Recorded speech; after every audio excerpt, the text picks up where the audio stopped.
I love it. What is up, everybody? Welcome to the Eddy Live Show, episode number 180. And we've got a returning guest, the legend, Khai Wu, Taiwan's favorite MMA son. How you doing, brother? Good. I appreciate it. Hey, thanks for coming, man. How was the trip? Good. 3 years gone.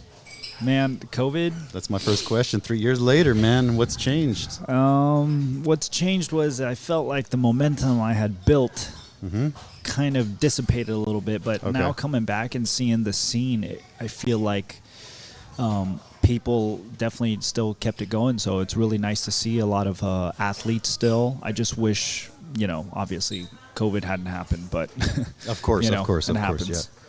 Just give me a sec. Yeah, we're good. I just have to double check that. Of course. Because there's been a few times where I'm like, yeah, I'm confident, and then nothing happened. And you're like, and then you have to redo the show. Like, no. Okay.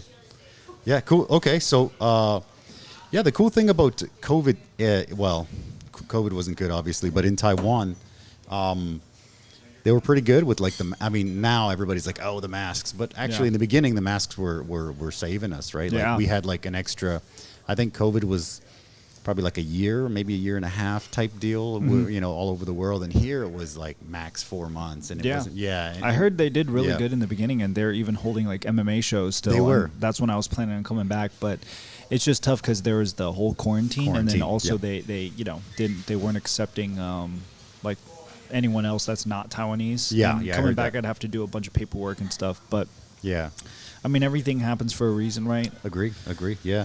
And then I believe that you maybe would have to do some kind of military service or something. Is that something in there? I mean, because I know that a lot of Taiwanese, they have that. And I mean, I'm not really sure because I've gotten a couple offers. Okay. To do like short term. But it wasn't like anything serious. You know what I mean? Gotcha. But yeah, I mean, it definitely sucked because 2020, I'm not sure if I'm not. You were there, right? Yeah, of course. It was massive, dude. It was awesome. It did great. But you know what? Check MMA, that out. Bam.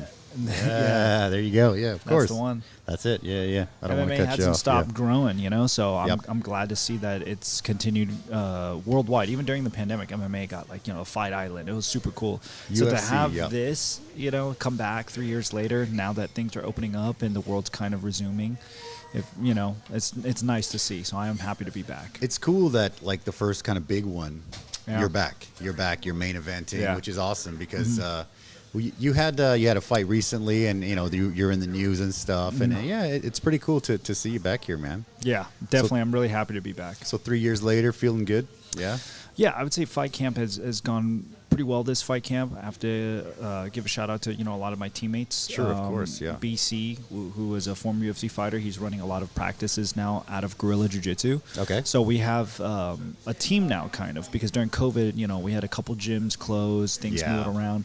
So now it was blessing in disguise, and the whole team's kind of coming together. So last fight camp, was didn't have much of a team to train with. The one previous to that was just still during the heat of COVID, so it's like training partners were like scarce. So it wasn't any excuse. It was just that's just the way it is. So this camp, I'm really happy to have so many good training partners and eyes that I would have never trained with, just because of the circumstances. But this one's really good. So I'm really happy. How long of a camp did you do for this one?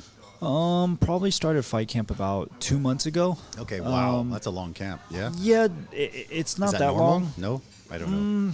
I would say for me, just because I still train, like there's no off season, obviously, so I train all the time. But it's like I don't put my body through the grinder until I'm training for a fight.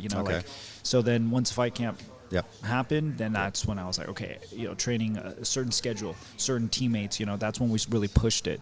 But before that, I would just train on a normal, other than like I just said, putting your body through like a whole lot of sparring. I don't really spar unless I'm in fight camp now anymore. Okay. That's just something I kind of adjusted. So it's really cool. This fight camp has gone pretty well. I'm really happy. That's awesome. So with the COVID in the States, did it affected a lot of gyms out there as well? Big time. Yeah, big that's time. a huge bummer. Restaurants and stuff took a beating, right? Yeah, that was sad. That was really sad to see. Old places like 50, 80, 100-year-old restaurants. In San Francisco gone. Especially. San Francisco's gotten kind of rough because of COVID, and a lot of stuff, and it kind of gets a little political, so it's hard for me to talk about it without it getting political. But, cool. It's just tough. But The bright side of things is a couple gyms that we had, like Guerrilla Jiu-Jitsu, we closed down. Okay. Omni Movement, we closed down. And then now we reopened. Both gyms reopened in locations. Okay. And it's, I don't know if I'm sure you understand too, but you had a similar situation happen with your other store. But it's like sometimes, unless you're forced to make a change, you're always going to kind of be like, it's I could do it. We can move gyms if we wanted to, but we're not really going to. But until someone forces you to kind of make that jump, 100%. You're just like, just kind of like lollygagging. I'm not saying you're like it's 100%. lazy or anything, but it's just you're kind of always like, I'll be there. But then when something forces you to make change, you have to adapt to it. And I feel like that's what happened with both gyms that I was a part of, that I fought out of. Everybody's both gyms had a coasting type deal. They were just like, you know what, we have to adapt, and then it turned out for the better. Okay. I mean, it's not without its challenges, like everything. You always have challenges, but working through these new beginnings, can't complain. No, I agree. I think restaurants here had to improve as well. I mean, we did the soft lockdown for about 3 to 4 months. Yeah, and it was definitely tough for us because we got kind of a big-ish place, and it's kind of a pretty good area, so rent is pretty high. Yeah. But we didn't let anybody go. We made sure we took care of everybody, and our savings took a beating, obviously. But we coasted at about 50% of regular sales. That was with like super hustle and like making tamales and stuff like that, sending them all over the island and driving them to Nehu in the rain. It was crazy, dude. But not everyone's you do what you have to do. Not everyone's lucky to have a boss or a restaurant owner where you look after your own, right? Like a lot of the gyms too. It's like a lot of people left. It's like, oh man, it's tough. And I understand too. Like if you don't own a business, you don't really know what it's like. It's easy for you to just go like, oh, you're choosing yourself, like you're being selfish. But again, it's not often you hear during COVID you're putting your employees first, or at least you're thinking of them. It's really rare to hear that. So it's good to see, and it's good to see that this place is still alive and well. I wish when I came back, 3 years ago when I left, I was like, man, I hope Eddy stays alive during these 3 years, because it was tough, and I'm glad to come back and do this. It was definitely tough. By the end of it, it's kind of like, man, we're getting slim, but yeah, it's good. As soon as we opened up again, people were very supportive, and people, they bought, to go. I remember driving, I was about to deliver some food up the hill, and they're just like, how's business? I'm like, it's not too bad. What are you going to say? It's freaking awful. What do you say? Yeah, it's awful, They're like, it's not bad. It's not bad. They're like, well, why don't we, can you do like a pitcher of margaritas to go to? I'm like, yeah, we can do that. Wow. We got like a big, it was crazy. So they're like, yeah, it was pretty cool. It's good though, because the last few times I came here, there's always been people in here. Yeah, so that's good to see. That's a good sign. It's pretty good. Today's a little, for Taiwan, it's pretty cold. So the weather affects a lot. If it stays cold, then it's fine. But like the 1 or 2 days, if it's kind of like warm, cold, the cold, everybody goes for hot pot. Yeah. It's I can't blame them. Hot pot. The Taiwan. I mean, I actually do the same thing. We'll be driving around, everything's empty, and then it's like the hot pots are full, and you're just like, ooh. Should we get hot pot? Can't blame you. Exactly. Yeah. So what do you do, right? Yeah. Beautiful, man. So you're happy to be back. You're fighting. What day is it today? Today's Tuesday, so less than a week. Yeah. Less than a week out, right? 5 days. Okay. Yeah. Feeling ready? Feeling good? Yeah, feeling pretty good. Weight cut this time isn't as bad, because usually I fight at 35s. But when I'm out here, since there is no real ranking system, or there's no belts on the line, gotcha. There's no point in accruing points at the 135 division. Okay. So I just kind of like why put your body through that weight cut? So then they had a 140. Or this opponent actually was thinking of a 140. I don't know how exactly it happened, but I just got off the 140, so I was like, oh cool, I'll take it. Okay. So we're fighting at 140, and it's definitely not as bad of a cut, Gotcha. Because usually I cut the 5 pounds makes a huge difference. Oh, I can imagine. Yeah. And we even get a 1 pound weight allowance here, so it's like 141. So I'm very happy with this weight cut.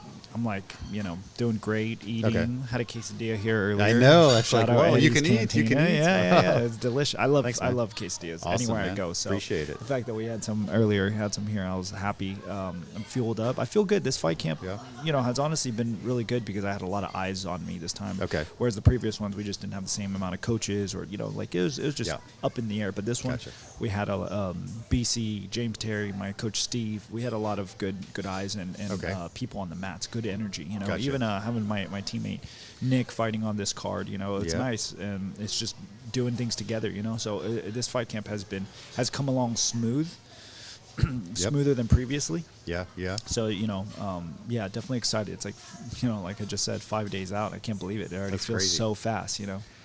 So yeah, I mean, we'll talk about Nick in a sec, but you got what's it, Kimber Alin Talzo, yeah? Yeah. So what do we know about him? I don't know much about him. Is I there, really is there don't. much footage on him, or There is no? a couple, but it's We watched very some.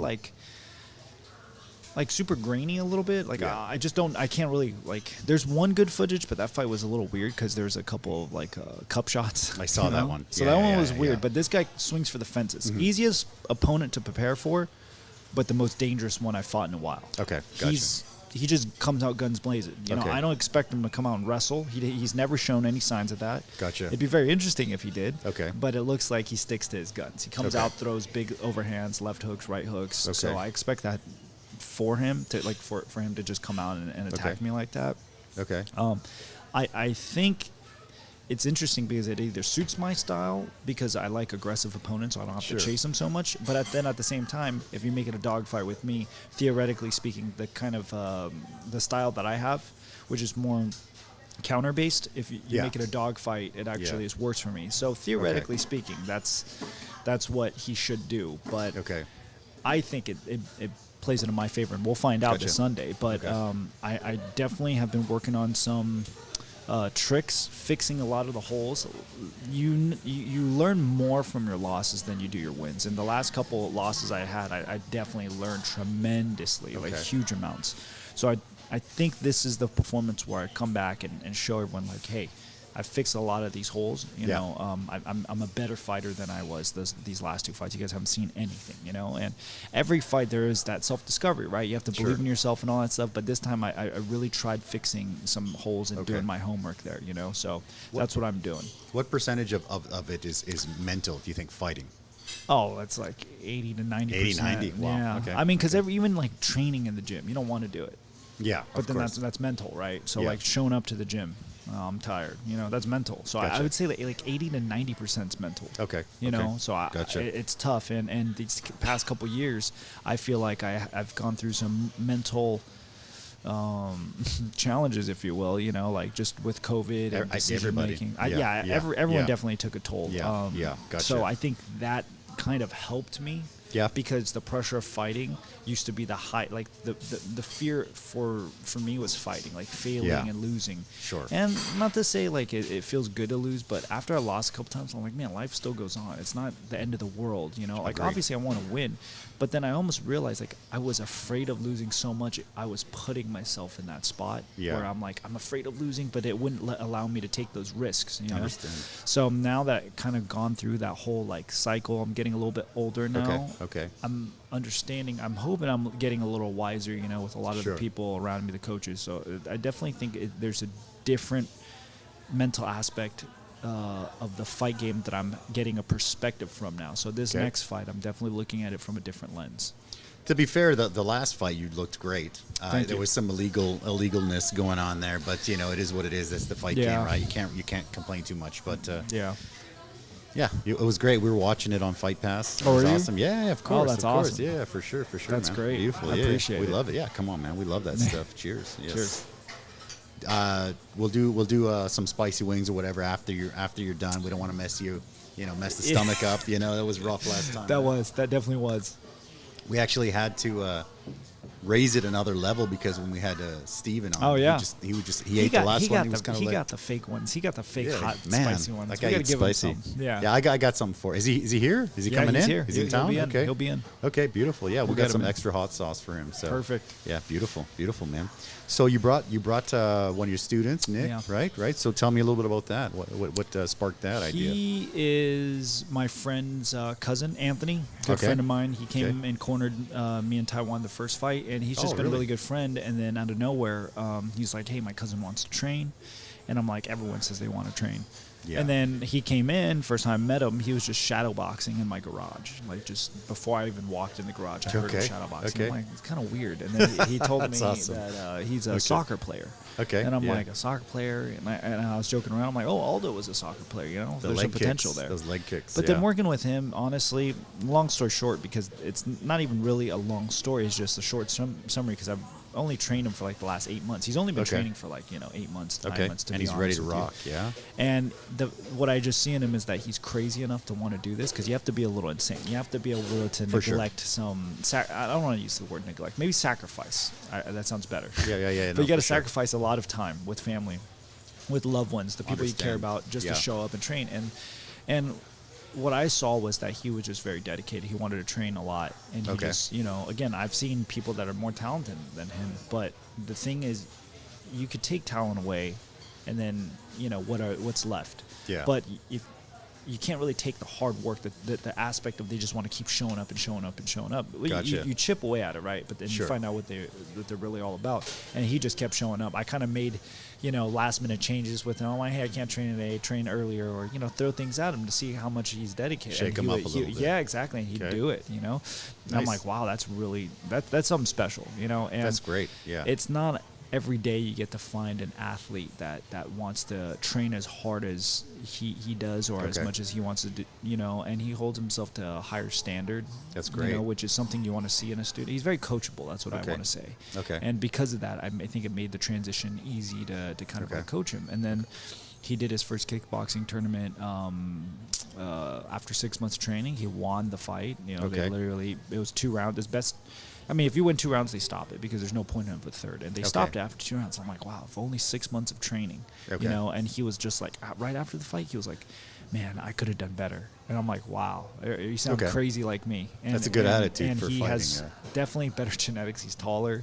He's got longer He's fighting reach. At 145. 45, yeah. Damn, this is his first time cutting there, and he's just playing it by the book. He's an open book. See, it's hard to train someone who's kind of like arrogant and think they know it all, but he's just like an open book. He's like, hey, I don't know anything. Like, just tell me, what do you want me to do? I told him to do 1,000 kicks, and he was doing it till his foot was bleeding, And I was just like, yeah, I'm kind of joking about that. Like, I wasn't expecting you to do 1,000. Yeah. So it's good. That's why I'm really excited to have him out here, and hopefully this isn't going to be the last. And this experience for him to come in to Taiwan, that's super valuable to be with you. Right, I mean, who else can say their first fight they went international and fought in an international event, regardless of the skill level? It's like the eyes are on you, and for sure. This is enemy territory technically, And also for him being like the foreigner in Taiwan, like being like white foreign guy, everybody's gonna kind of be like, oh, he's mysterious, like what's going on here. So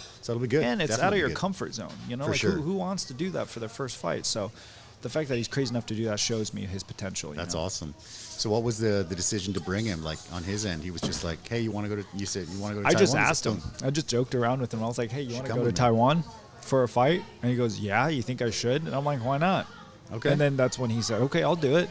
Okay, that's perfect. That's how easy it was. That's how crazy he is. And I'm like, love it. Did you really think about, did you go home and think about it first? Like traveling to Taiwan, doing this, doing that. And he doesn't care about clothes, shoes, he doesn't care about any of that stuff.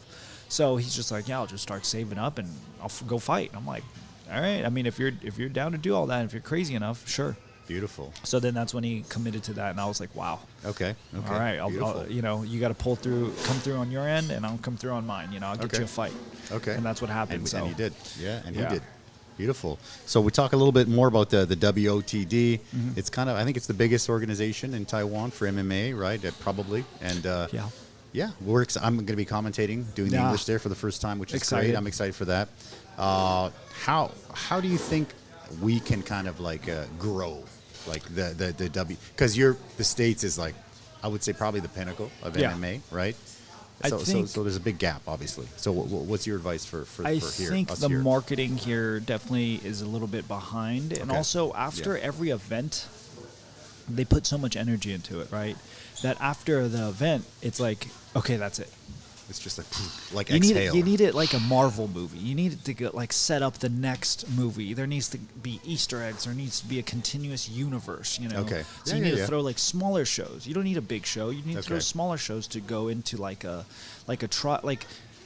you know, there's only 2 events per year. It's like the UFC's got their pay-per-view, and then they've got fight kind nights. of like the fight nights, Exactly. right? Okay. Or like a contender series. How about like someone who wants to fight for WOTD's MMA, you know, league? You got to get through, you know, a couple like amateur MMA fights where there's no real like in the States, there's these kickboxing tournaments, right? You can't really knock each other out. I know it sounds kind of funny, but it's more like a sparring match. You're not looking to knock someone out. Yeah.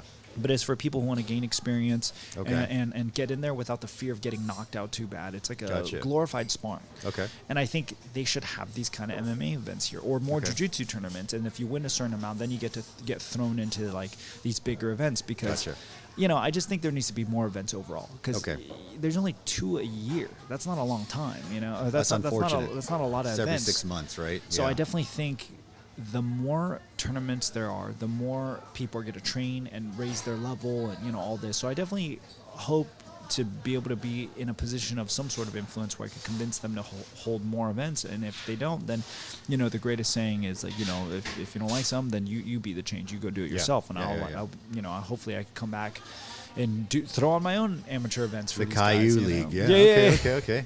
Yeah, you never know. Just something to keep people looking forward to something, staying sharp. You know, competition definitely keeps you sharp, you know, like that's the truth. Excuse me. Yeah, bless you.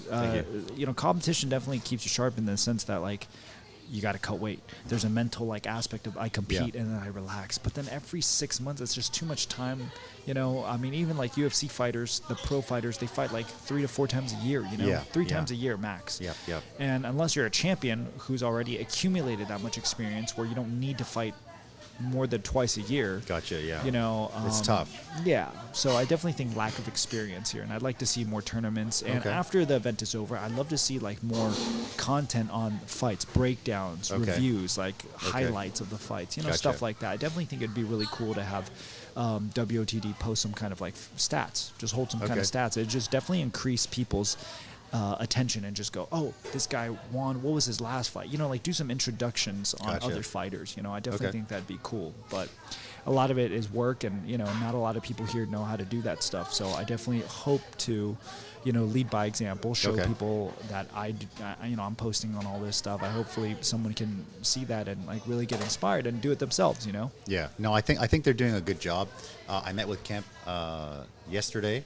And then the night before, we kind of got all the commentators and some judges and stuff together, and we judged some rounds and stuff because the cage striking is different, right? I mean, the cage striking can be, you can give a 10-10 round, which was, I mean, news to me, right? So I was like, what? You know, because I pretty much just watch, you know, MMA, right? So it was kind of like 10-10. Well, so it was definitely interesting, and it was cool. It was cool to learn. So I think that Kemp and those guys are doing a great job. So Kemp's great. Kemp's great. Love Kemp. If you guys are looking for tickets, $800. We still got the early bird price here. Cool. Come to Eddy's Cantina, get some tickets for sure. And get some quesadillas. Get some quesadillas and tickets, man. We'll throw in the quesadilla if you get the tickets. Yeah, brother. Yeah. So WOTD is looking good. Fights are looking good. Weights on. You're feeling good. Yeah. Yeah. Weight's coming down pretty easily. I can't really complain about the weight. 140 is just nice. Okay. So what would be like, just keeping on that topic real quick, like a best case scenario for Taiwan? More events? I think more events. Okay. Because the more events there is, the more content that gets produced. Okay. It doesn't matter if someone's going to do it. It's just the content is there. Okay. So anyone could do it. You know what I mean? But if there's no events and everyone just like bombards the WOTD event with content, it's like everyone already saw it. You're just regurgitating the same thing. So the more events there are, the more people are able to just kind of talk about this event, that event. You know, oh, like, did you see that? You know, did you see this? And then this guy that couldn't compete at WOTD who got injured or work, he could go, oh, I don't have to worry about it. I'll still get ready because there's 2 weeks from now there's another one, or a month. You know, so I definitely think that encourages more people to train, because there's a couple fighters that couldn't fight this event because there's competition somewhere else or they're injured, and I'm like, that's now a you got to bummer. wait all the way Half till a year. I don't know when the next event is, but you know, I have the date, but I'm sorry I forgot it. It's But you know what I mean? I think it's though? August. I think it's in August. Yeah. You got to wait till August, till and August what to happens fight. if he gets injured right before August again? Yeah. You then know, he's a what I'm year. saying? Yeah. So I definitely think more events. So do you? What's your opinion? Like, obviously, UFC marketing wise is probably the best, I would say, Of right? course, yeah. So like the Contender Series, the Ultimate Fighter, sort of things like that. What's your opinion on those? I think they're great. I think Okay. Contender Series is something really interesting. Uh-huh. They kind of like, it's like, I don't want to say it's a shortcut, but they're kind of getting fighters into the UFC faster. Yeah, Now, for the sure. Ultimate Fighter definitely gets you way more exposure because you're getting that much more like screen time. You know, Yeah. people get to know your personality, whereas the Contender Yeah. Series, you don't really have to. Yep. But I understand why you could just sign someone into the UFC and just have them debut. You could use Contender Series as like Bo Nickel. He's a big name fighter. You want to Dude. sign him to the Yeah, UFC, yeah. but it's almost like signing him to the UFC with no like former fights, and then if he's going to be on the undercard, he's kind of like overshadowed. It's so you tough. throw him on a Contender Series fight Yeah. where he gets the same platform, Yeah. ESPN and everything. UFC and the people fans actually know him. exactly, and, Yeah. and then they just have that footage where they could just feed right into his Okay. UFC undercard fights, main card fights. Yeah. You know what I'm saying? He's So fighting soon, actually. I think Yeah. he's fighting on the John Jones card. Yeah. next 288, month. I think. Yeah, right? so No. 288's the I'm- Neil Dariush and someone else. That's yeah. gonna be good. Yeah. Oh man. So I think Contender Series had Jamal Hill. He just won the belt. Oh right? yeah, which is first good. Yeah, Contender yeah. Series champion. Had who else? Some big names. Sean O'Malley, Sugar Sean O'Malley. He's great. Love him. Yeah, man. I love it. I love the Ultimate Fighter as well. I love all definitely that think you stuff, could yeah. do some kind of show Yeah. like this here, just because fighters want that kind of exposure. You could Yeah. definitely do a show where it's like, I think so too. That's why I'm asking. Yeah. yeah, you could definitely do something out here and like monetize it with social media. You have Instagram now, you have Yeah. Facebook, you have Yep, YouTube, all these platforms, TikTok. You have all these platforms that you could totally just monetize Just throw these it up videos, there, and yeah. then people are going to be interested. Yeah. I just don't. I see the people. To be honest with you, not to Yeah. diss anyone, but Sure, I just sure, feel like the people running the MMA scene here are a little bit older heads, so Okay, they don't understand. understand the social The new media. stuff. Yeah. Okay. So they think tickets need to be sold. To be honest with you, yes, tickets need to be sold, but there's actually a lot of money that could be coming in through For sure. external sources. Yeah. For You know, 100%. not Yeah, just yeah, tickets. Yeah. Definitely like merchandise. The you could- merch. Yeah. I mean, I know they don't do pay-per-view here, but you Yeah. could definitely still play certain things on YouTube. Some kind of paywall on there, right? I think YouTube has the option for a paywall or something. Yeah. Yeah. I just definitely think there's ways to generate $1 or income. something. Yeah. $5 or Simple something. stuff. Yeah.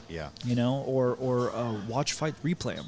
Instead of just throwing them up on YouTube for free, maybe Yeah. have Yeah. a fight card where you put it together nicely and then I don't know if people still watch TV in Taiwan, but definitely there's some sports Definitely channels. the older generation for sure does. I mean, there's Elta, and then there's 11 Sports and stuff like that. I definitely think you could replay fights on TV, a For lot sure. more, or like get a guy like you on there, For sure. or someone that can speak fluent Mandarin, just do breakdowns, and then you Yeah. guys can go back and forth. It throws Yeah.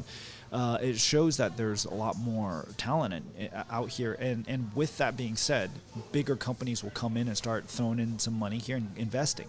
The problem is you haven't reached a audience outside, and after every event, it just it's done. It just disappears Yeah. for 6 months, right? And then people are like, oh, there's another event coming up. And it's like, how many events are there now? It's like, well, people should know, like WOTD 1, 2, 3, people should know how many WOTD events there are. And they changed their name. It was like RFC and then WOTD. Yeah, so that's it's like tough. the Yeah. remodel just happened without anyone knowing. It's like, yeah, is- that was is a it big the same? question for me. I was like, well, is it the same? What's happening here? yeah. So yeah. a lot of business stuff needs to be done on that side of things. Okay.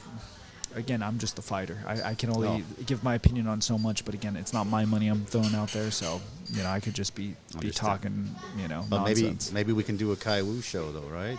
Yeah, that'll be good. I don't see why not. That'd be great, right? I definitely think that's a possibility. I think there's plenty of fighters, and I think that people like the fights, and I think there are lots of gyms like BJJ gyms and stuff Yeah. like that have popped up. Mm-hmm. We were talking about Royal at Dynasty, right? Unfortunately, the COVID hit them pretty hard and they shut Yeah. down. Unfortunately, but they I can't remember how long ago it was, but they did like a no-gi open weight tournament. Super fights. It was so good. It was like the Pride Days or something. It was just like all in one day type deal.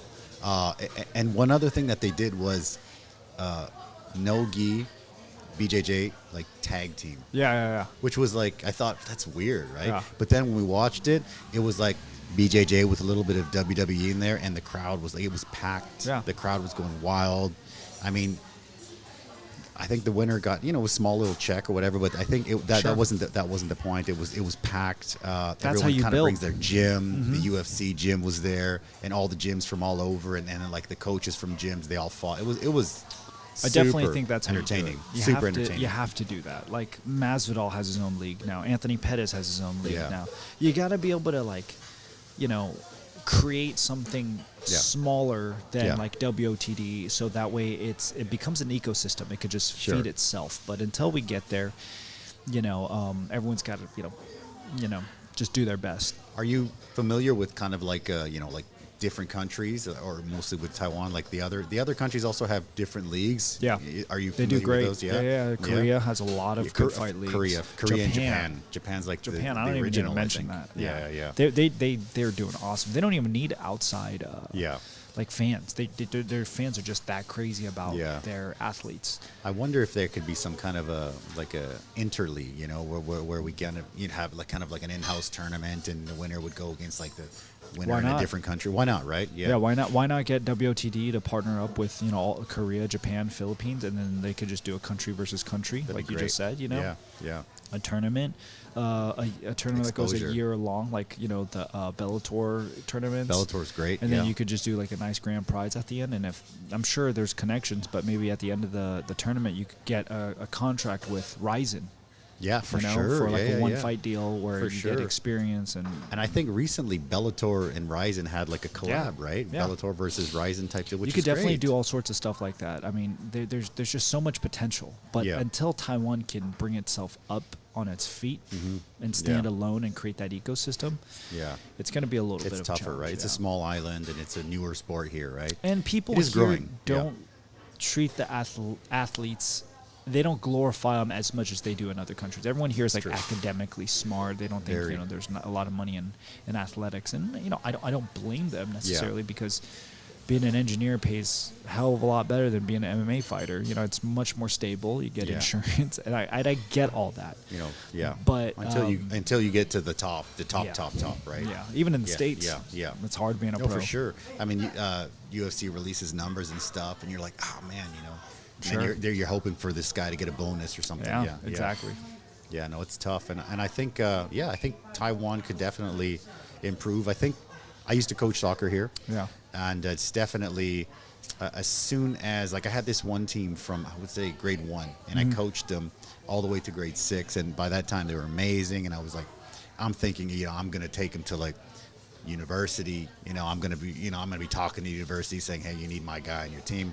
And then like as soon as grade 6 finishes, it's just like everyone quits. Yeah. And I'm like, what?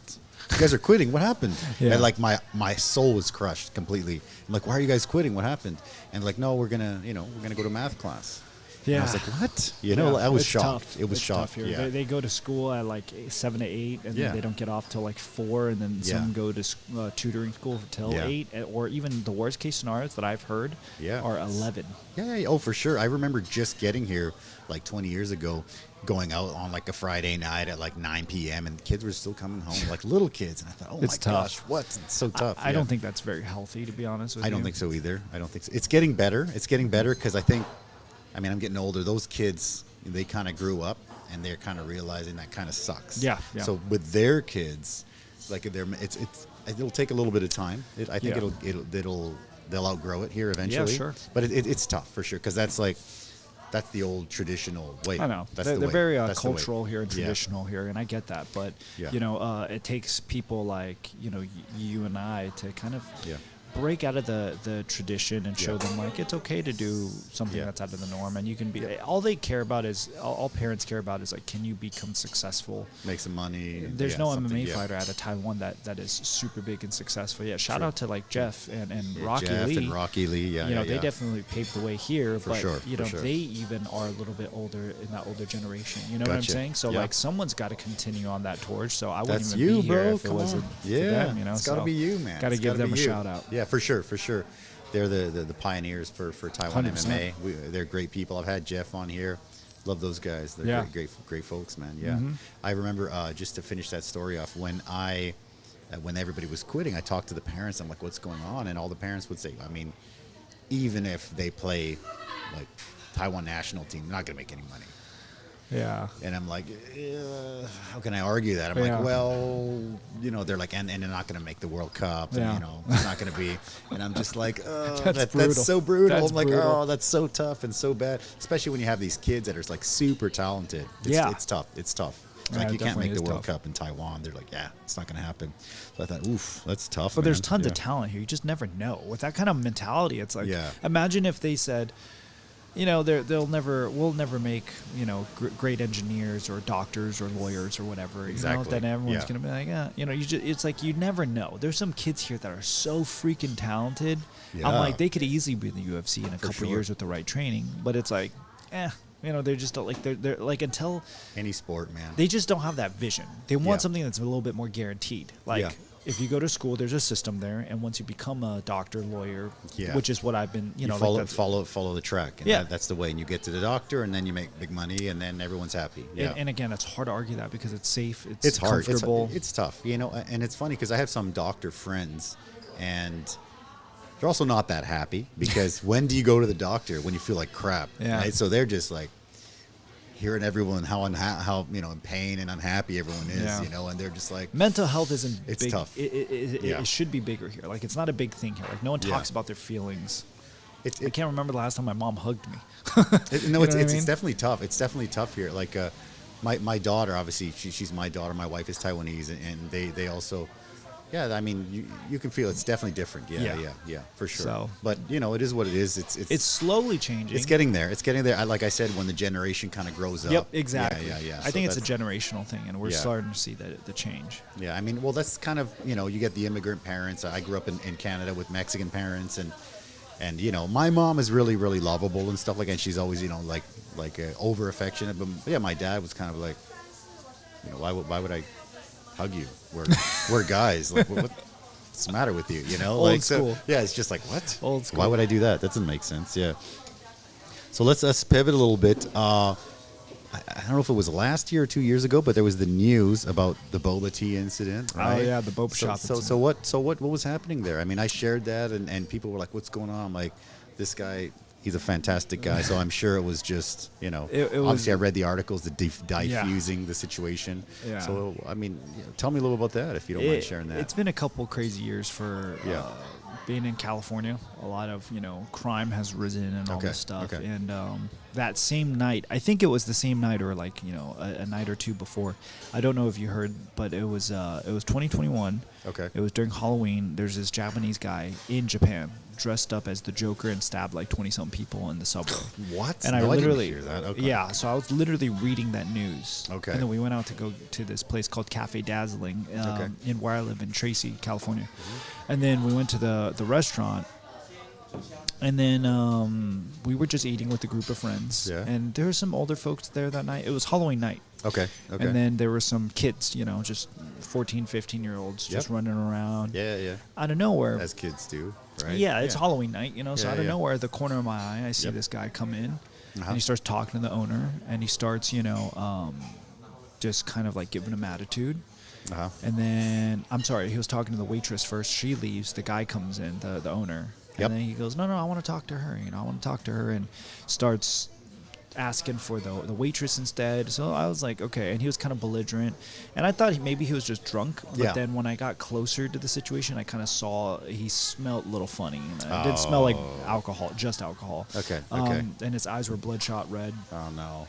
And I've worked with law enforcement before, and I kind of like sure. know the signals of what these guys are. You get that like sixth sense, like okay, I got to keep an eye on this guy. And he was like, he wasn't a homeless guy because he had car keys. He had a nice hat on. He had you know, like nice dress shirt and stuff. You're able to assess the situation. Yeah. And I definitely me reading the whole Japanese train thing definitely did not help me like kind of enter that situation. So I was like, if anything happens, I want to be as close to this guy as possible, because the last thing you want to be in America is if someone has a gun out and you're like 15 feet away and just popping off in a restaurant, or worst case scenario, you know, like, it's a bummer that you even have to think about that, to be honest. But you need to be aware. That's just the truth of it. That's the world. And he, you know, even if he had a knife, I wanted to be able to kind of diffuse the situation. So as he started getting louder, the whole restaurant kind of like started quieting down and diverging their attention to him. And then I looked around at everyone, and the kids were scared. Yeah, of course. The older folks were scared. And I just remember, to me, I'm always that kind of person. It's like, man, if I was there, I would do, you know, I would do. Sure, we all say that. We all say that. But I'm like, man, like, what are you doing? Like, get up and say something. But then at the same time, when I was younger, my mom always told me, like, just keep your head down. Okay. You know, mind your business. Because we weren't capable of protecting others. We weren't in that position where we could help others. Sure. But now that I am, so because I got up, went to the guy, had my hands up just to kind of like calm him down, like, hey, you know, you okay? I was trying to talk some sense into him. He wouldn't. And I was just trying to be as calm as possible, because if I started escalating the situation, that's the worst thing. And even if I knew how to fight, right? You never know. Like, what if this guy just runs over and tries to push me and whatever, and then we knock over some hot pot, because they sell hot pot there at the restaurant. Sure. And the hot pot spills on a customer. Burns somebody. Lawsuit. Burns someone. And I say a lawsuit, and people go like, you know, first thing you think of is a lawsuit. I'm like, that causes a lot of issues, like for the owner of the restaurant, you know. And I like this restaurant. I don't want you to take away my freaking boba restaurant. Come on. We got to have good food, man. Exactly. Soul so food. There's not even a lot of good food in Tracy anyway. So then that's when I was kind of like, you know, I got to do something. So I talked to the guy, and I was like, hey, look, how about let's just go outside? I had to repeat myself a couple times before he finally went outside. So then when we went outside, at least I'm like, if you and I got into a fight, we wouldn't have to worry about the old folks and the kids there. And also when I did that too, it was to kind of like show everyone, like, I mean, they didn't know I knew how to fight. Obviously, no one knows, because I don't look. Because you don't look like a fighter, right? Yeah, because I don't. I don't even have the cauliflower ear. Okay, so then I was just kind of showing everyone, like, a part of me was like, hey, you know, strength in numbers. We could definitely step up to this guy. And, you know, look, I didn't even touch him. I managed to guide him outside. Now imagine if all of us accumulated, like, strength in numbers, and we just told him to go outside, he would do it. Yeah. Once we went outside, my friend was recording the video. He cut the video off because he was going to go help me too. If anything, the funniest part about the story is my friend's name is Pierre. Okay. He's this Filipino, and he trains with me. Okay. He's this Filipino guy who's like really strong. Okay. If anything, I was trying to protect this random guy from my friend, because if my friend got... Pierre he's something else. Like, he's strong, undefeated amateur MMA fighter. If he would have gotten his hands on this guy, oh man, we would have had a different kind of lawsuit on our hands. So I was actually protecting the guy from my friend Pierre. I was like, hey Pierre, you're good.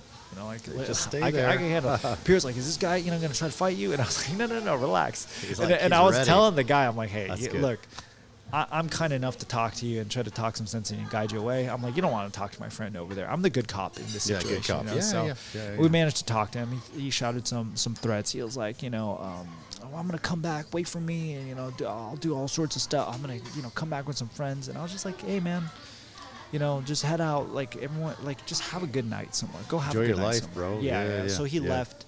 Cops showed up later because the owner was a little concerned. He's worried he's going to come back. Yeah. So then that's when we were kind of like, I just stayed around just a little bit longer to make sure he wasn't going to come back, and that was it. And then the only reason why I posted that video is because I always get people that it got a lot of positive. Got a lot of feedback, but a lot of people are like, oh, why couldn't you do something positive without posting it? And I have an answer for that.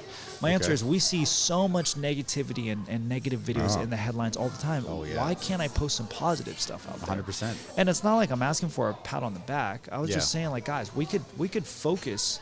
Like, a lot of people, and also, by the way, I want to address this too, because a lot of people ask me why I blurred him.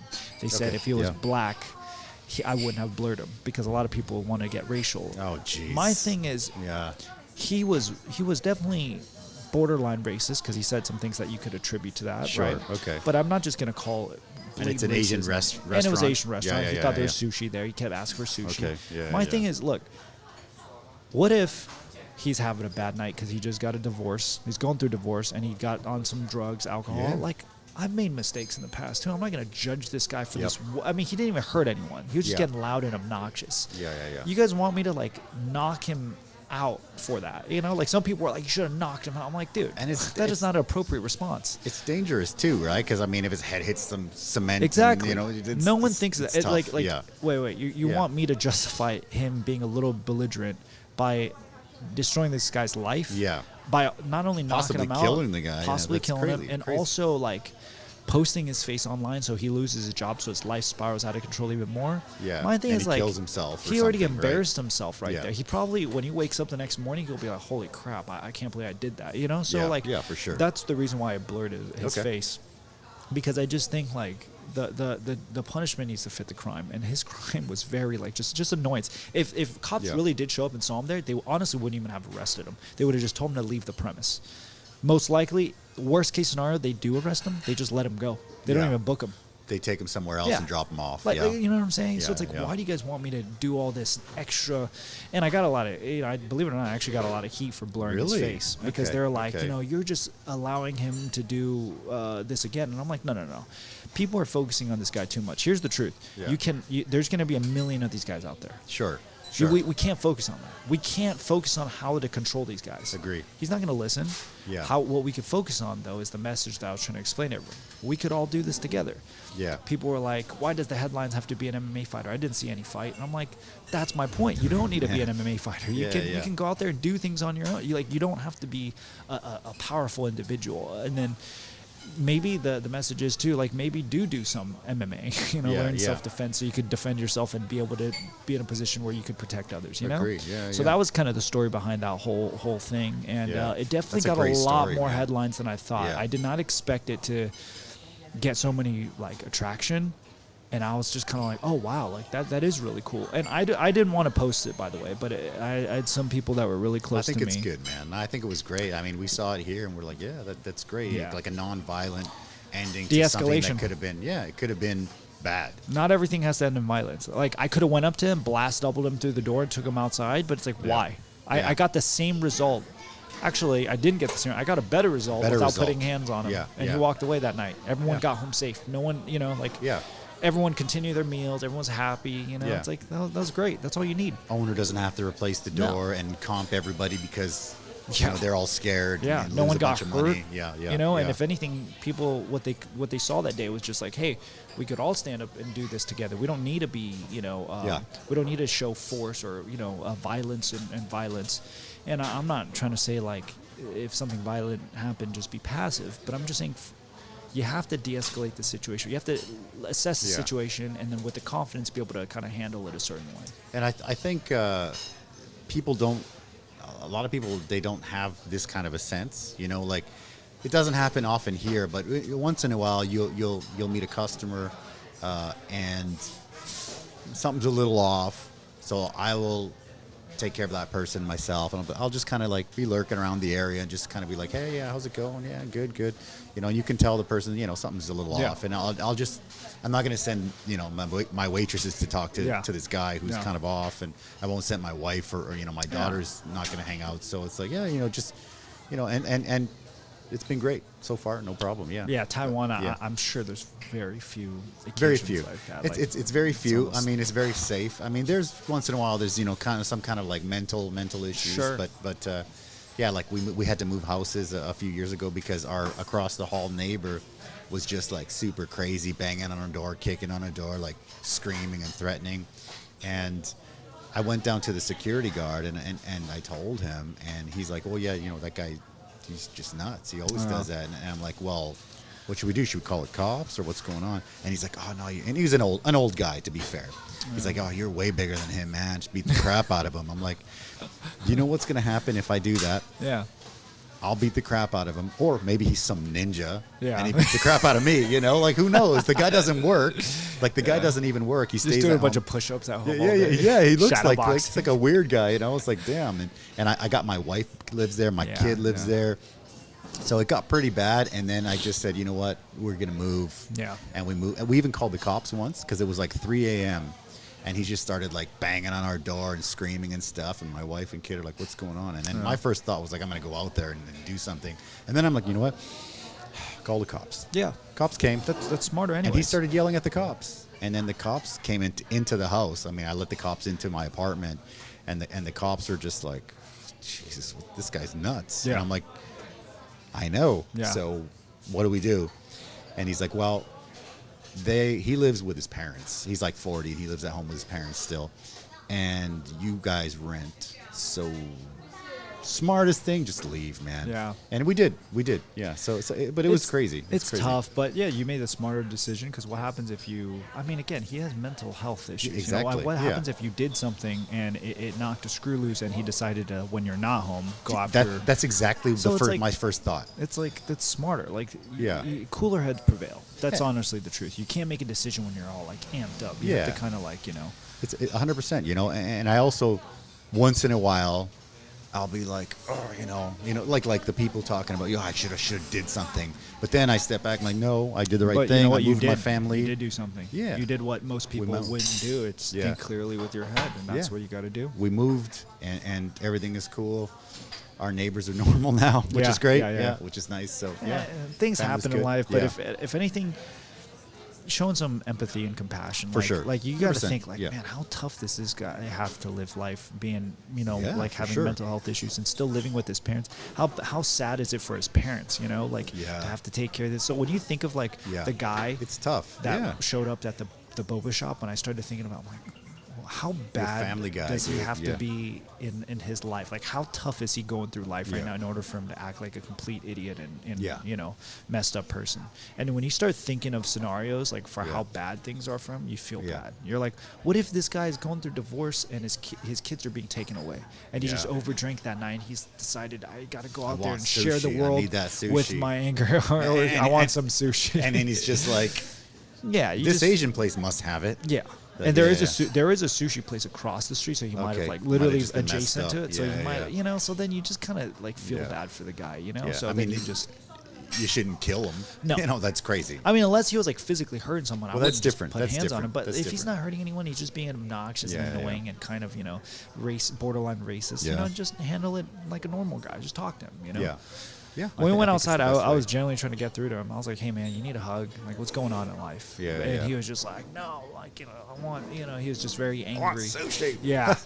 But I tried to get through. I tried to give the guy a bro hug, That's awesome, man. Hug it out. Maybe he would have started crying and telling me about his life. And I would have freaking taken him back inside and got him some boba.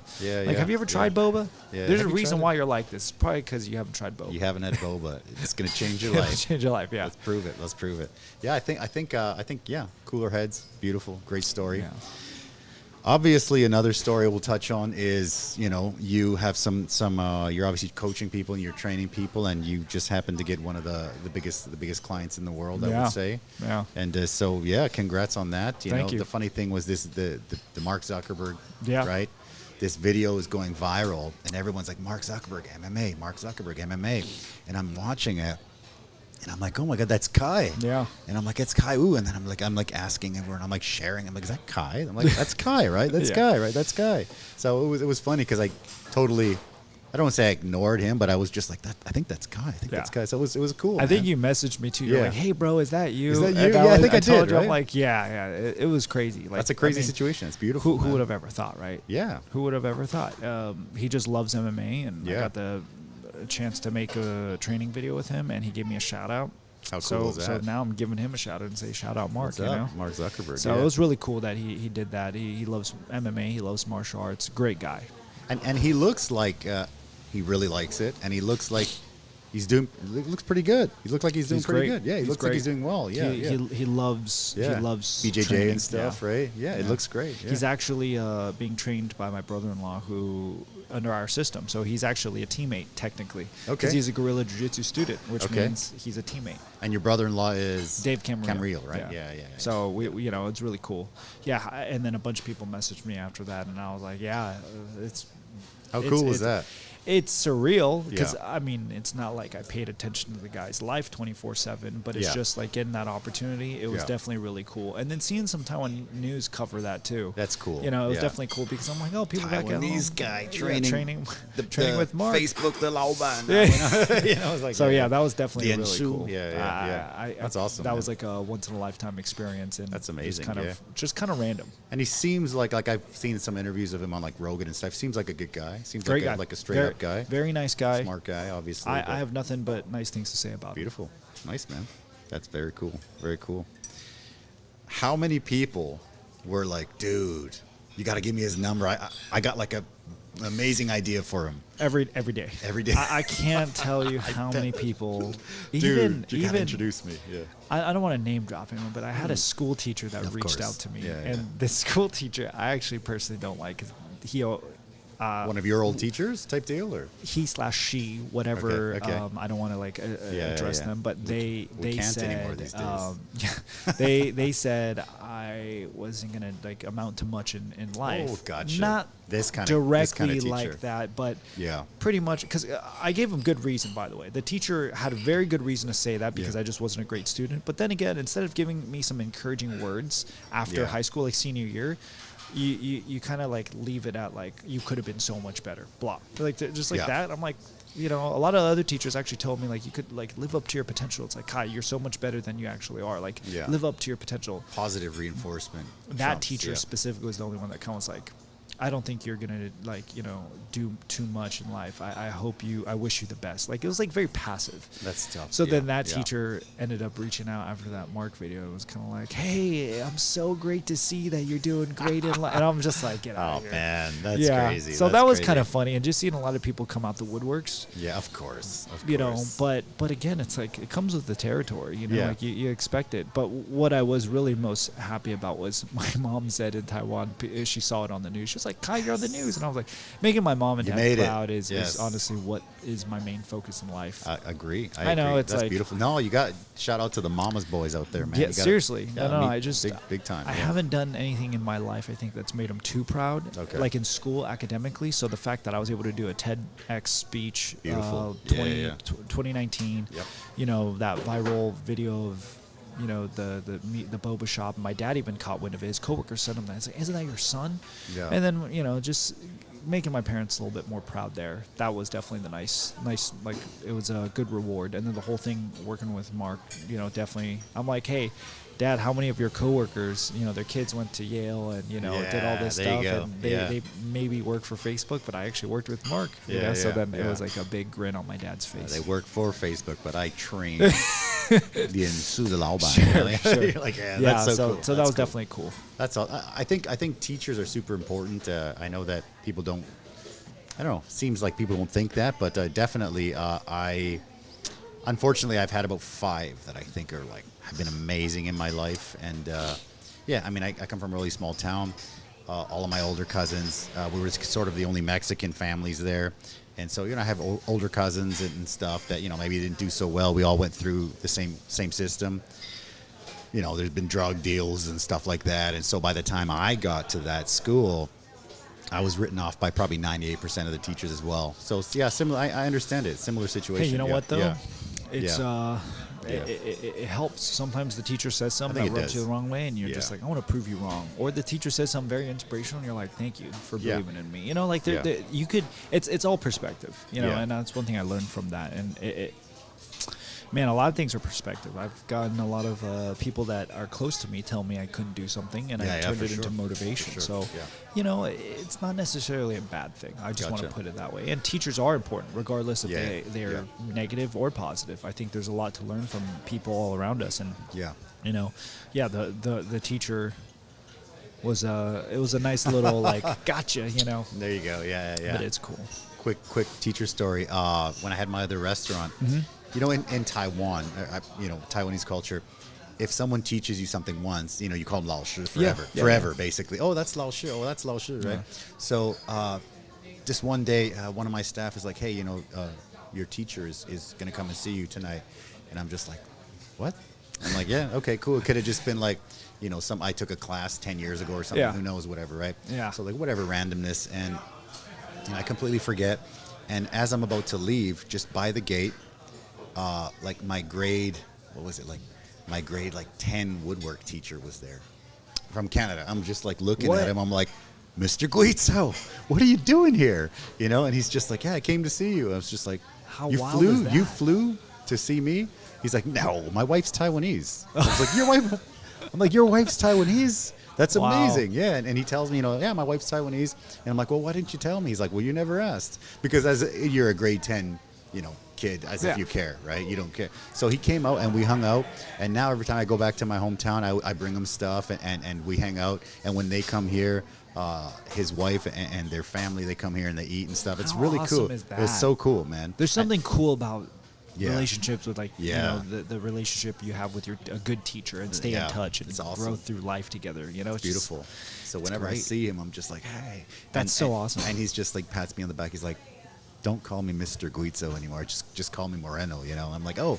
Sorry, Mr. Guizzo, because you're just like, before you talk to me, you're like raising your hand still, like, can I ask a question? Can I ask a question? It's just like, we're adults now, so you don't have to. Yeah, it's totally that's so funny. Cool. It's very cool. Yeah, it was great, man. Beautiful. Well, let's pull up some pictures real quick. Yeah, sure. So we're talking about them. So this is a very cool one right here. Boom. I think this could be like a logo or some artwork. Yeah. What's up here? That's by Joey from my former management, Dog Sports. He actually got this guy by the name of Zach Dines, I believe, on Instagram. He does really cool artwork like that, and really he managed to get me one somehow, and I don't know how he did it, but shout out to Joey. And that was really cool artwork. That's a cool one. Yeah. Very cool, very cool. All right, let's keep going. Oh, yeah. That was, I believe, the second WOTD event. Because Rocky Lee's up there, It's just my mom and my dad. Look how proud they are. They don't I was going to say, come on, you got to have the family picture in there. They're not even smiling, but I could tell that they're kind of happy in that one. They're happy for sure. Yeah, of course. Come on, man. For sure. Oh, yeah. Shout out to Dave Camarillo, my brother-in-law, who's on my right-hand side in that photo, and then Steve Chow, who's here in Taiwan, and then Derek Easterling, who teaches out of Omni Movement in Richmond. In Hercules, California. He's a really good he was a former MMA fighter, and he's a great coach. Beautiful. Keep going. I just went through and I saw some pictures, and I thought, some of these are great. Oh, yeah. One of the questions was you brought some of the guys back with you. How'd that go? That was great. Flash is the one in the I don't know how people are seeing this, but the yellow gloves is Chen. Yep. I still train with him. He's visited me a couple times in the States. Great kid. And then and the Flash is now Shen is now owning his own academy out here, gym, which is fantastic. That's beautiful. I love it. I'm just super proud and happy of these two guys just continuing to do what they love and making it their just passion and just seeing someone live through their passion. It's amazing, right? Yeah. I love it when I get a fighter on and I'll ask them something like, dream job, and they're like, I'm living it right now. Yeah, that's tough. Yeah, so it's good. It's tough to do, and tough to hear. It's not easy to come by, but seeing them do that, I'm happy. And it's good for Taiwan to have some of these guys coming up. They're good people. And they're very good people. Exactly. Boom. Oh, yeah. That was commentating or something here. What's that? That was me as the first time as a commentator. Okay, you got a blue Yeti there. In Jamestown or Sonora, one of those. Okay. I'm going to be up front. I don't know who's watching this, but it was probably the most ghetto MMA show I've seen in a while. Okay, gotcha. They got the USB Blue Yeti microphone there. I love it. The event itself was really ghetto. But doing that was really cool. It's gotta be that fun. Gentleman sitting by my side is a great MMA Pixels is what he is his Instagram page. Oh, well, check it out. He was doing a commentary with me. He invited me. Nice. And it was really cool. It was how was it to do commentary? What's the vibe? What's the feeling? I think it's super fun because it's like me narrating the fight to someone who's never seen a fight, or just like me talking to my friends about a fight. The only issue with that event though, it was a little organized. So they gave me the red corner's name and they mixed it with the blue. So I was saying this guy was doing good. And you're like, no, he's getting his ass beat. And I'm like, I'm like, wrong guy. So it was a little weird. That's tough. But still, I think I did great. Considering the name switch, which wasn't on me. Yeah, for sure. Couple more in there. Boom. Oh, you know what? That's one of the few events that I really enjoyed, but the loss made that trip kind of not fun. Okay, understand. That was that was in Colorado. Okay. Again, shout out to Joey, who lives in Colorado. He's my former manager. Gotcha. He's a great dude. Okay. He got me on that card. We were headlining. Yeah, I mean, I've been headlining. You've been headlining, man. A lot. So that was a really cool show. I just didn't expect the elevation. The elevation that we fought at was just so much higher than I anticipated. I didn't prepare accordingly, and that's something I'd rather learn now, early in my pro career. But it was a great event. The Colorado Combat Club, great promotion. Okay. Probably one of my favorite promotions that I've ever fought for. They're Really? just that professional. They're that great. I really like the people over there. Poster looks great. Yeah. Looks fantastic, yeah. And we did this one already, right? We got the Khai Wu shirts on there, right? Beautiful. There he is. Yeah, Steve. That's Steve. The photo with the red background, that was the old gym. That was the one that closed down. The new one is the one that he was at. Oh, perfect. So, yeah, perfect. It was great. Perfect. I didn't plan that, but that worked out. Yeah, nice. Two more. Tag team. Oh, Zeta. Zeta Jang, yeah. Zeta, yeah. She's a good friend. Yeah. She's a good friend. She when she was in Taiwan in the beginning, I was trying to connect her to all these people, and when I went back, she was connecting me to all these people in LA. So she's a great friend. Yeah. I think, I don't know what her plans are. I honestly don't know. I chat with her from time to time, but I saw her before I came back, and we had a good back and forth. And I was asking her if she's going to come back to Taiwan anytime soon, and she's busy traveling. She's busy, slamming girls on their heads. I've seen her doing some like promos. Yeah. No, she's cool. She's super nice. I love sweet. the energy and everything. She's just a great person. Yeah, awesome. Yeah, so shout out Zeta. I think this picture was talking about you guys tag teaming or something. Tag team champs of Taiwan. Yeah, that's hilarious. Yeah, that'd be really cool. She's awesome. Beautiful. Last one. Oh, Bellator, the Bellator one, that last Bellator one, that event too was a tough pill to swallow because I thought I won the fight. Okay. And I felt like I got robbed. Went to decision. I went to decision. I shouldn't have let it get to the decision, but even the matchmaker, Rich Cho, yeah, who was the matchmaker at the time for Bellator, in the back, he walked by and he was like, "Hey, I thought you actually won that fight." And I'm like, if the matchmaker is coming in the back, and I just so happened to stumble upon, it's not like he was coming up to talk to me, but I stumbled upon him, and I'm like, yeah, you think I won the fight? And he was like, yeah, I really do. And he was like, we'll get you back out. So it was really cool to hear him say that and to fight on the same card as Rory McDonald. Rory and Vanderlei. And the legends, Rampage, right. and Gegard Mousasi. And Gegard, yeah. That was really cool. That's so cool. Yeah, that was something cool. That was something special. Just being in the same octagon with them had a different energy. I was the fight after them. I was the dark card. Bellator has these events where they have like their first, let's say 8 to 12 fights. Okay. And then whatever's left over, they don't get recorded like after the main event. But after the main event, when everyone leaves, they have like 3 more fights. They're called the dark card fights. I didn't know that. It's because they can't fit the whole fight in before like the main card starts. Gotcha. So all the prelims kind of gonna have to get fit in. Okay. That was a really cool fight. I learned a lot about myself. I fractured my shin actually in that fight. I didn't really figure that out until like a couple months or a couple fights later.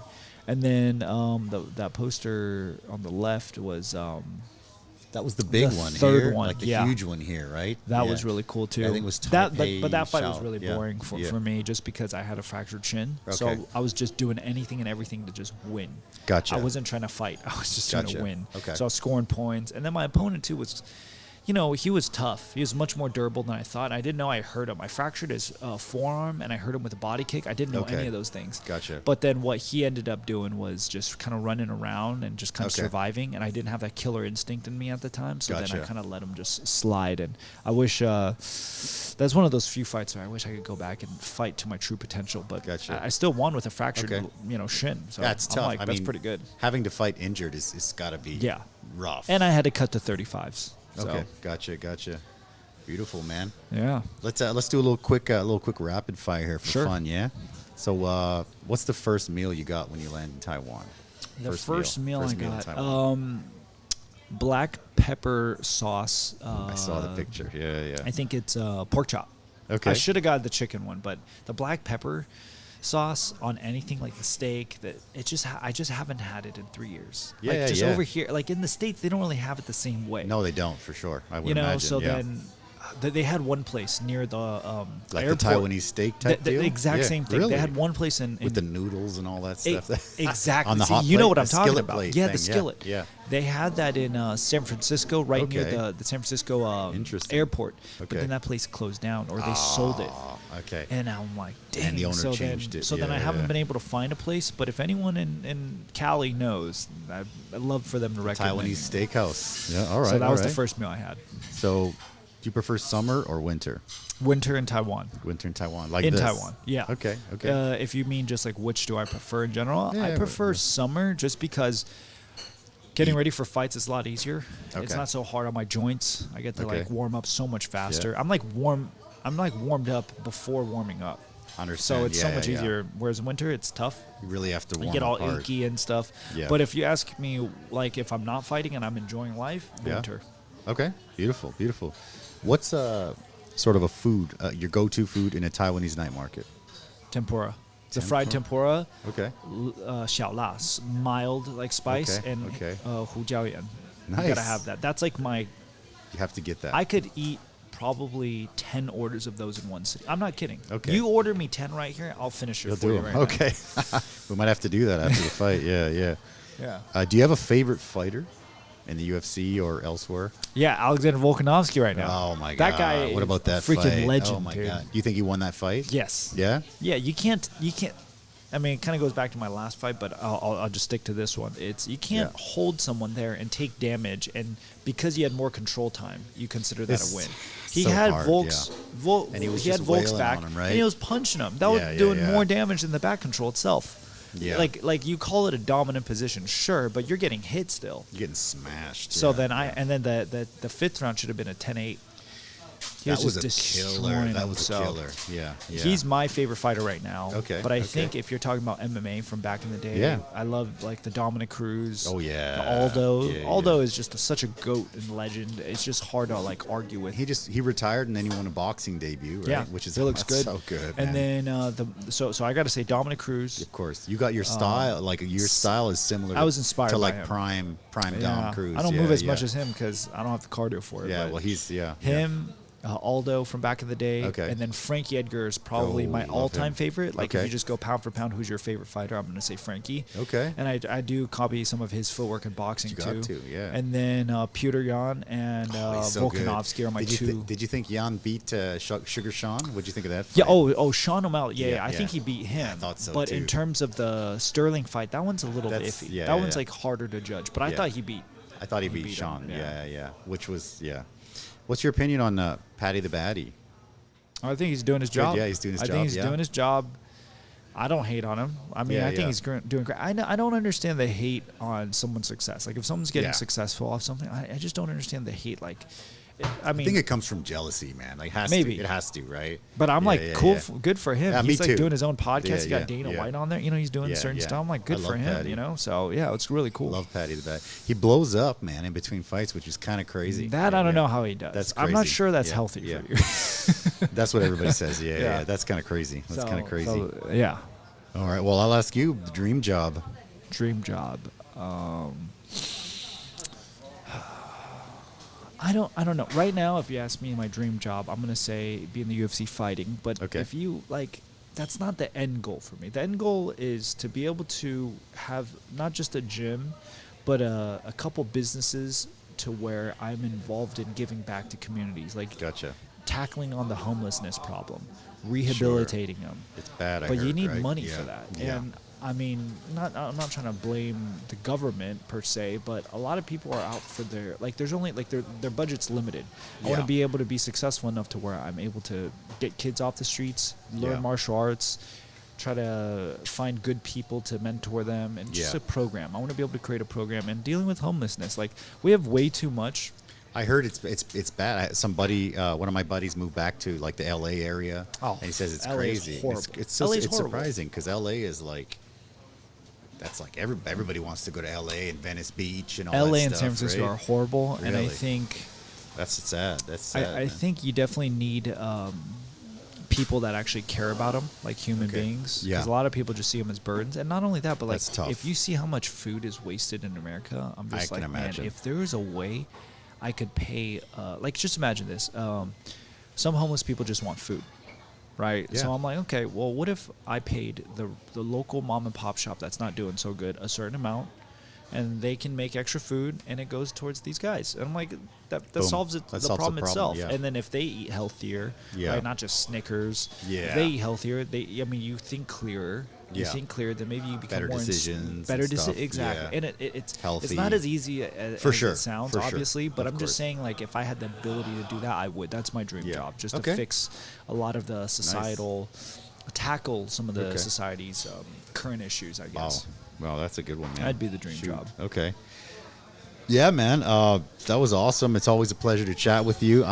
Is there anything that we missed that you want to hit on before? No, before we I think, call it? Yeah. it's always good chatting with you. Yeah, It's always man. good chatting with you and getting to come back and just the environment, the feel.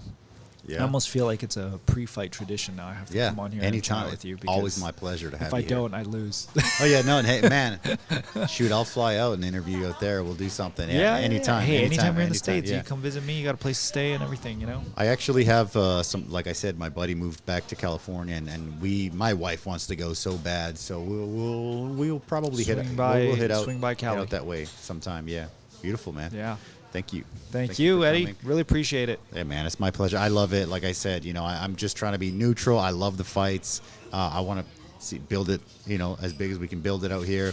And I think, yeah, it's been great to me. I love it here. My wife's Taiwanese. I have a little girl. We have the restaurant. We got some big plans. Yeah.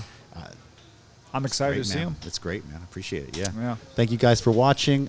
Don't forget this Sunday, Khai Wu is fighting. If you guys need tickets, come down to Eddy's Cantina. Get those early bird tickets for 800 NT.